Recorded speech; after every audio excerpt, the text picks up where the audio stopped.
Houston Texans, Houston Rockets, Houston Dynamo, Houston everything, Houston born and raised, H-Town rebel, Space Cadet Sports. Ladies and gentlemen, boys and girls, children of all ages, folks of all stripes, and distinguished guests, put your hands together for the Space Cadet Sports Podcast. Houston, we have Paul Salazar Jr. Hey y'all, welcome back to the Space Cadet Sports Podcast, your Houston sports podcast for diehard Houston sports fans from a diehard Houston sports fan. I'm Paul Salazar Jr., your favorite diehard Houston fan podcaster. I am an actor, comedian, improviser, creative multi-hyphenate, and of course, a proud Houston native, and I have the receipts to prove it. I know all about Houston sports. I remember the Houston Aeros. I remember the Houston Gamblers. I even remember the Houston Thunder Bears. I have forgotten more about Houston sports than most people will ever dedicate any amount of space in their brain for.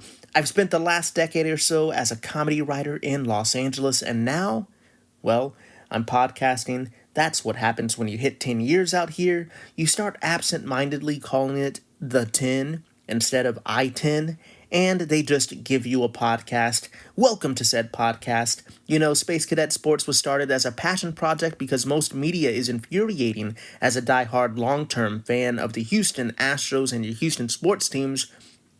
Here, we try not to be doom and gloom, casual Astros fans, or worse, the national media haters. We love our teams and want to root them on, but we also try to discuss the ins and outs of our teams without too much homerism. The key word here is, of course, try. I'd like to welcome returning listeners and welcome new listeners to what my brother calls the Paul Broadpod Ball Blog. Hey, brother, check out spacecadetsports.substack.com for the full blog experience, or the full blog experience, depending on your interpretation of my pronunciation there. We're recording this transmission here in sunny Los Angeles, where I'm joined, as always, by my co-host and co-producer, the Roz to my Frasier. Carla, the dog, is here with me, folks. Listeners of the podcast know that she may get on mic from time to time. She's got the hot takes on this podcast. That's right, I've got the cold takes, she's got the hot takes. On this episode of the Space Cadet Sports Podcast, we will talk and recap the Houston Astros winning a series against the Los Angeles Angels of Anaheim at Daikin Park in Houston. They won 2 games. The Angels did win 1. Normally the Angels, you know, they're kind of a laughing stock of a baseball team. Let's be honest. No offense, Angels fans. No shade, Orange County. Although you probably do want some shade in that stadium during the summer. You know, we all know that the Angels have had a tough stretch as of late. However, coming into this season, those Angels have been slugging, y'all. They have been hitting some dingers, some nice home runs. So the fact that the Astros got to kind of play a hot offense and cool them down with their stellar pitching, that is a good sign. We'll talk about that on the podcast today. We'll also talk about your Houston Rockets. That's right. Get ready, folks. It is basketball time on the podcast and in Houston because playoffs got the Jim Mora in there. If you don't know what I'm referencing, congratulations on being young. But playoffs was a meme before memes happened. But we're very happy about playoffs happening in Houston for your Houston Rockets. We'll talk a little bit about that, folks. And if we have time, we might talk briefly about the series that starts later today. It's early. It's afternoon, actually. I was going to say it's early afternoon, but why lie? It's afternoon in Los Angeles. You might be watching the game, or the game is going on as this podcast is going. So if we don't have time to fully preview the series, we definitely will get a post about that later. Before we fully get into this podcast, I do want to wish a good day, mates, to my Australian listeners. If you're new to the podcast, welcome. I hate to brag, but when we first started Space Cadet Sports, this podcast skyrocketed up the charts of Australian podcasts. We were just outside of the top 100 of Australian baseball podcasts. So, kind of a big deal in Australia. So, we always like to wish a good day, mates, to our Australian listeners. If you know anybody out there that's a Houston fan, let them know about this podcast. If you know anybody that's an Australian, let them know about the podcast. We want to boost those numbers in Australia. Let's get to it, folks. If you're new here, it's going to be a lot of silliness. It's going to be a lot of sports, a lot of weird jokes. Welcome, buckle in. Let's talk about our Houston Astros, folks. The Houston Astros, they had a great series against the LA Angels of Anaheim.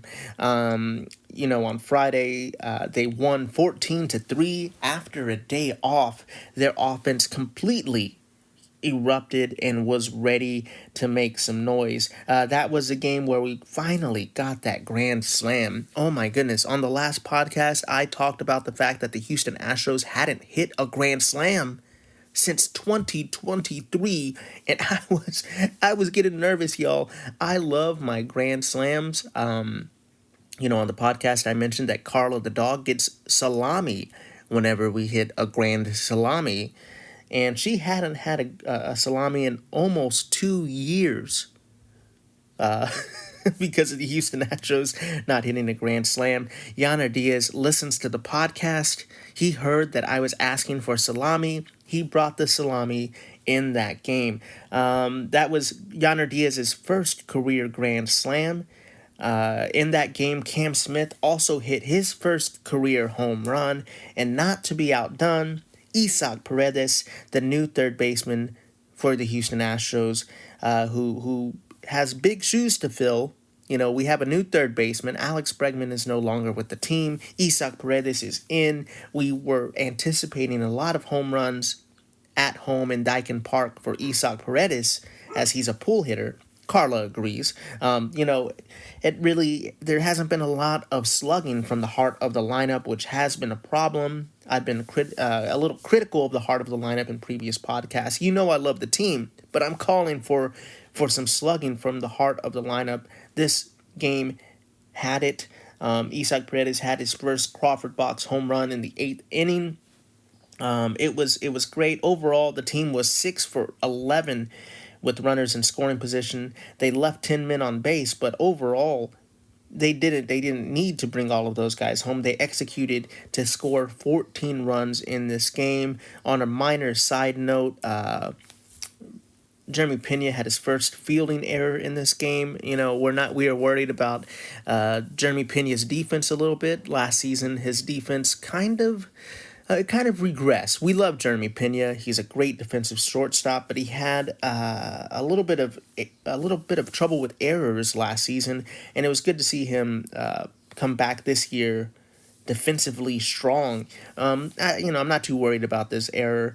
In this game as well, Logan Van Wy was able to pitch 2 innings of relief. Taylor Scott had a bit of a tough game at times. Trying to go in at times, I should say, in that 1 inning he pitched. He came in after the Astros were so far ahead. We put the rookie in, let the rookie get some reps. We let Taylor Scott and Luis Contreras pitch because those guys have been struggling so far this season. Taylor Scott, definitely, we're looking for him to get right, so that was a good spot to put him in to get right.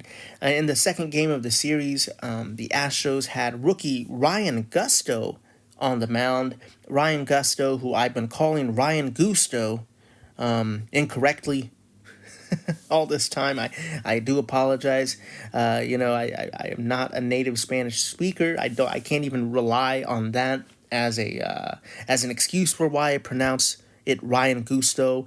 But it's Ryan Gusto, to my knowledge. Ryan Gusto. Rookie Ryan Gusto started this game. He was able to pitch 4 innings in this loss for the rookie. It was a tough game. In 4 innings, he gave up 4 hits. He gave up 3 runs. 3 of them were earned. He only walked one batter, and he did pick up 6 strikeouts. But it was a bit of a tougher game for the rookie. I think he overall, I was happy with what I saw out of him. Ryan Gusto isn't what you call stretched out right now. He was expecting to have a bullpen job this season, and now with Spencer Arrighetti getting injured, he broke his thumb in a practice before a game in Seattle. For those of you who don't know, Spencer Arrighetti is on the injured list. He is recovering from a broken thumb. Until that time, we're going to be relying on some rookie pitching and some young pitching to take his spot in the rotation. Now, just a reminder, Spencer Arrighetti, he's not a veteran. He's only played 1 season as a starting pitcher for the Houston Astros. So it's not like we were completely banking on him. But we know what we got out of Arrighetti. We like him as a pitcher. He's a good back end of the rotation pitcher. So we're hoping that Ryan Gusto, I apologize. I'll get it right one of these days. Ryan Gusto, we're hoping that he can kind of be that Spencer Arrighetti this season. If he can just kind of, give us 5 innings, maybe every now and then he'll give up 4 runs or 3 runs, or just have a blown up game. But at the end of the day, you're just looking for him to eat some innings and to refine his pitching craft a little bit without costing us too many losses. This game was just tough because, honestly, I think 4 runs, the Astros should be able to score 4 runs. This offense is good enough for that. The game before, they really put the hurt on the Angels pitching. So it was frustrating to see them lose this game, also because it's been a lot of back and forth for the Houston Astros this season. They win one game, they lose a game. They win a game, they lose a game. There really hasn't been a lot of streaks, winning or losing for the Astros this season. We were hoping that they would be able to build some momentum against the Angels and win this game as well. Unfortunately, that wasn't in the cards. The starting pitcher for the Angels, Tyler Anderson, honestly had a great game. It's one of those games that's very frustrating. You hate to say you just have to tip your hat to the other team because they played great. But this pitcher Tyler Anderson really had a great game against the Houston Astros. And the Astros really, it was frustrating because Tyler Anderson ended up going 5 2/3 of an inning. He walked 4 batters and struck out 6, which, obviously 6 strikeouts, you want less than that in 5 2/3 for sure. But, averaging on the Astros lineup, only averaging about 1 strikeout per inning there, that's not too bad. They worked some walks as well, which is what you like to see. Tyler Anderson pitched 95 pitches without going 6 innings. So the Astros offense as a total, they're doing good at seeing more pitches. They're doing good with that patience. We're just needing to see them execute a little better when it comes to getting timely hits. And I think that will come. This team tends to be confident and they stick to the game plan, and they ride out these waves in the beginning of the season sometimes. Most of the time. I mean, the Astros have been on a historic run. Like, we're all worried about how good will the Astros be this year. Well, every year, the Astros start off the season, and the season is slow, and they don't do too well, and then by summer, they're good again, and then by the end of the season, everybody's just like, well, I don't know why the Astros are so good. But this has been happening for a decade now, folks. The beginning of the season's always the same. Everybody starts saying that the Astros run is finally over, and they sneakily surprise everybody by still being good. I think this team is good. I think they're going to do it again as long as they remain healthy and they keep making the adjustments. In this last game against the Angels, yesterday on Sunday, the Astros won 7-3 with hometown kid Hayden Wesneski, if you're nasty, pitching for the Astros. This is a pitcher that we got from Chicago in the trade for Kyle Tucker, and he has been great so far this season for our 5th starter. This season he's pitched 3 games. He's 1-1 with a 4 ERA. over 18 innings with 21 strikeouts and a .72 WHIP. That is some great stats out of your fifth starting pitcher. I am really excited about what this guy can bring. He got, I believe, I'm checking the box score for yesterday. I believe Hayden was nasty yesterday. Yep, he got 10 strikeouts in the game and 0 walks in 6 innings pitched. If that's what our fifth starter is giving us, 6 innings, giving up 3 runs, not walking a person, and getting 3 strikeouts, I'll take it. I like it. Now, in the bad side of this, he did give up 3 homers. That's tough. That's tough to see your pitcher give up 3 homers in a game. But if you think about it from that lens of that, those were 3 mistake pitches. Those 3 home runs are the only 3 runs that he allowed in the game. That's pretty great. If he could just kind of limit those mistakes a little bit, he'll be in great shape.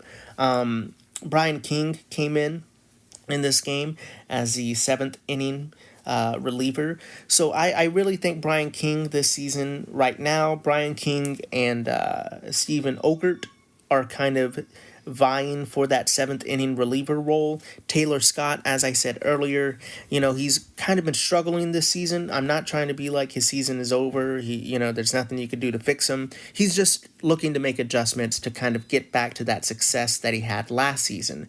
Until he has that success, there has to be another pitcher we bring in the 7th inning to bridge to Abreu, and it looks like it's going to be Brian King or Steven Okert. They're both left-handed pitchers. Brian King came in. He got his 3rd hold of the season while getting 2 strikeouts. Brian Abreu came in. He pitched in the 7th inning to help close that out, and then pitched the 8th. He pitched 1 in the 3rd in total, picking up his 4th hold of the season, getting 3 strikeouts, and looking like he's getting right too. I know people were wringing their hands about Brian Abreu. He's fine. He'll have a tough game from time to time with his command, but he's still a great 8-inning pitcher. He's going to have a great season. I think he's just bouncing back right now. Josh Hader came in a non-save situation, pitched the 9th inning. He did give up 2 hits. He did get a strikeout, though, without giving up a run, and closing the game out without getting an official save. A lot of people are always critical of Josh Hader coming in non-save situations. But here's the thing. Life isn't a video game. You can't just keep Josh Hader on a shelf and break him out every, 5 games, every 8 games, or just whenever we need a hold. You need momentum as a pitcher, and you want to get out there and you want to compete. If the Astros don't have a lot of save situations for Hader, sometimes you just have to get him out there to get his reps in. I know we got a little worried about those hits, but Hader did his job. He closed the door. No runs were allowed. Calmate, calm down. Calm down, my clown. For those of you who don't speak Spanish, whenever I say calmate, just imagine I'm saying calm down, my clown. That's the English translation for what I'm trying to say to you. So, I was very happy to see this game. Very happy to see the Astros take 2 of 3 from the Angels, like I said they would. I said they were going to take 2 of 3 from the Twins. They took 2 of 3 from the Twins. I said they were going to take 2 of 3 from Seattle. They lost 2 of 3 games from Seattle, but they lost them both by 1 run.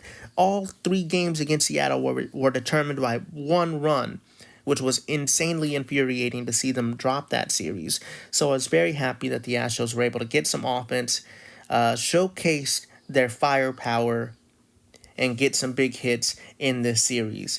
Going forward, today they play a game against the St. Louis Cardinals. La Grasa, Framber Valdez, the franchise, our ace pitcher, is going up against Sonny Gray for the St. Louis Cardinals in this evening's game. The Astros are now 7-8, and just to give you for reference, the Angels are now 9-6, not on the season. So the Astros are looking to get to 500 today. They're also looking to break that streak of not streaking of it's been the Astros baseball seesaw this season.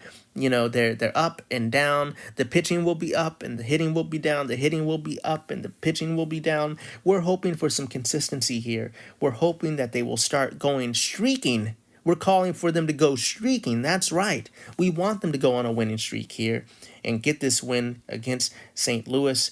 The second game of the series tomorrow on Tuesday, Hunter Brown will be pitching against Eric Fetty. Sorry, I'm never sure how to pronounce that guy's name. But veteran pitcher Eric Fetty,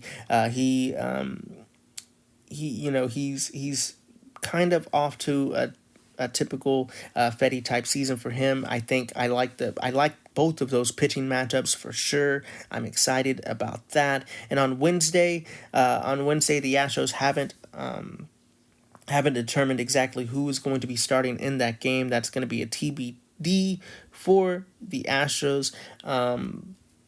But I believe, let's see if they're going. Well, actually, let's see. I'm already on the page that the Cardinals will be pitching Andre Palante, 26-year-old right-hander.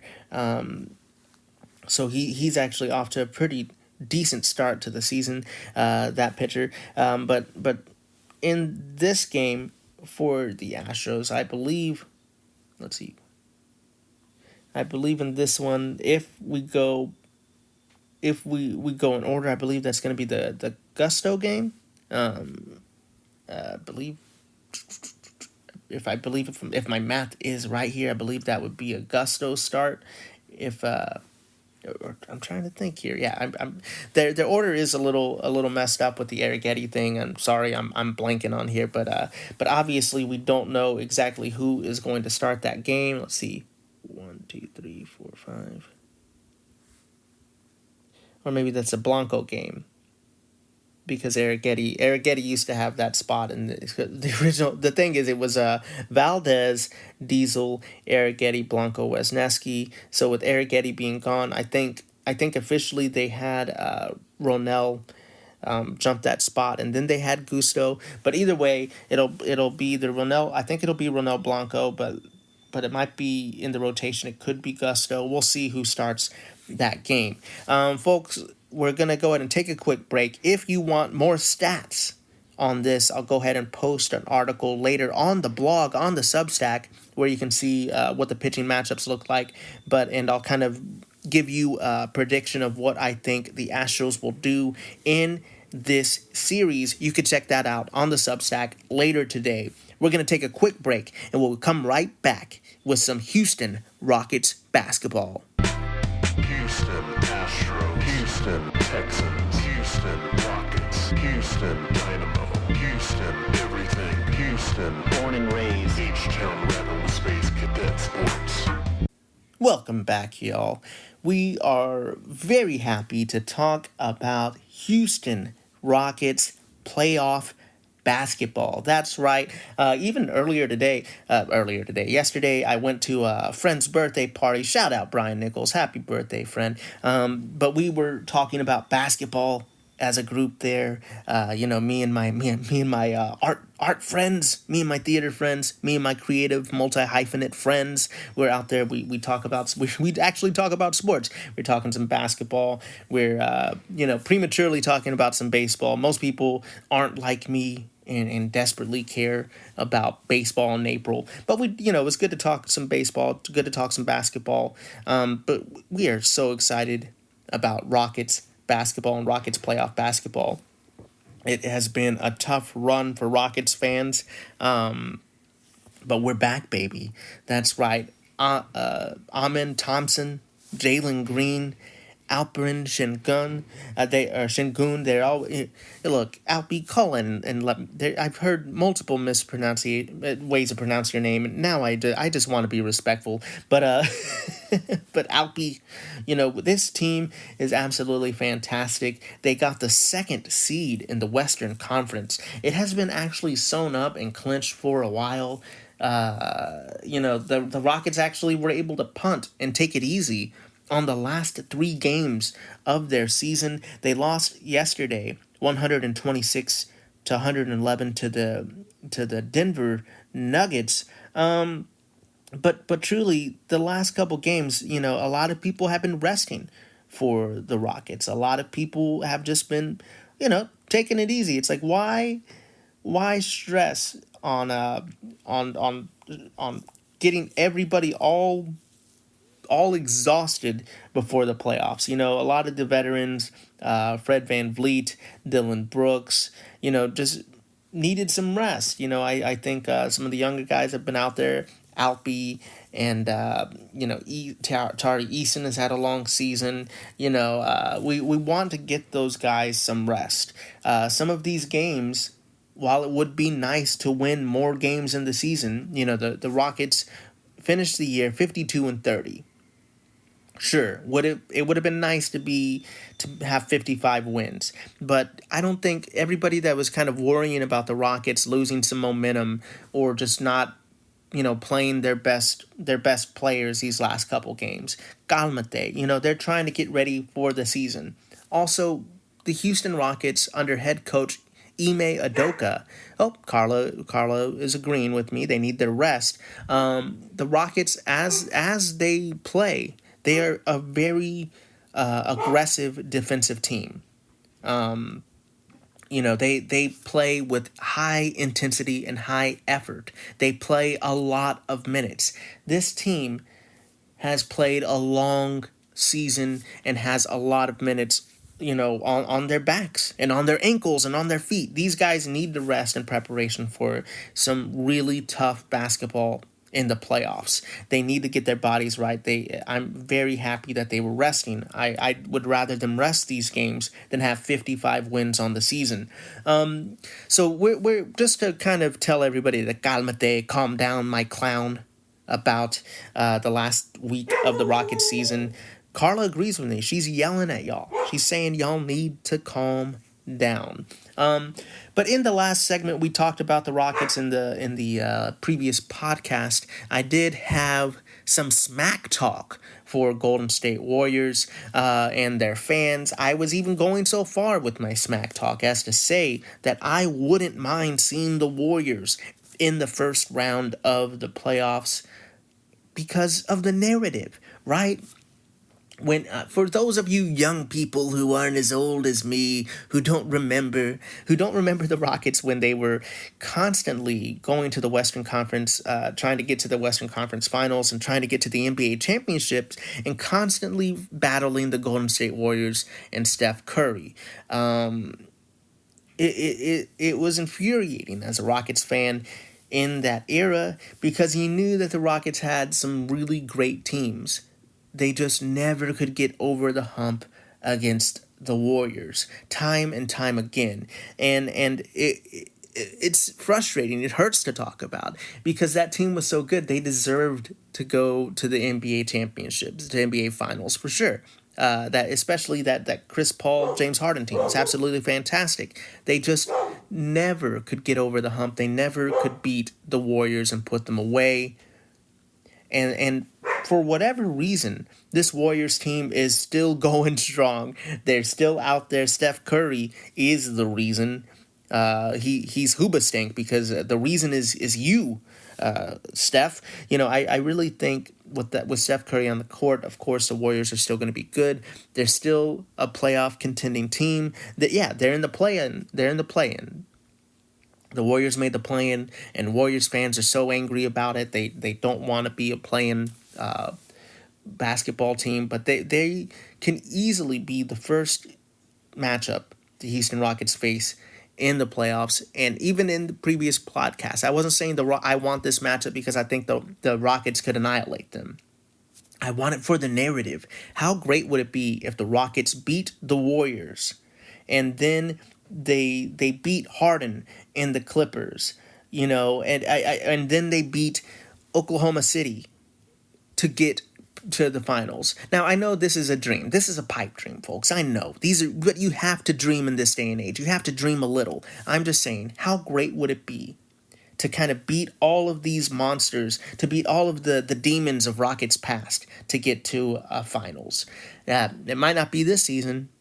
This team is pretty young, but I have a lot of hope and faith in them. If this team can find their offense, if this team can find a way to gel offensively, their defense is incredible. Their rebounding is incredible. We just need Jalen Green, Fred VanVleet, Alperen Sengun, and Amen Thompson to truly play outside of their minds and find some offense. And I honestly, with that group, how could you not be excited? And there's plenty of names that I haven't even mentioned yet. This Rockets team is going to be exciting.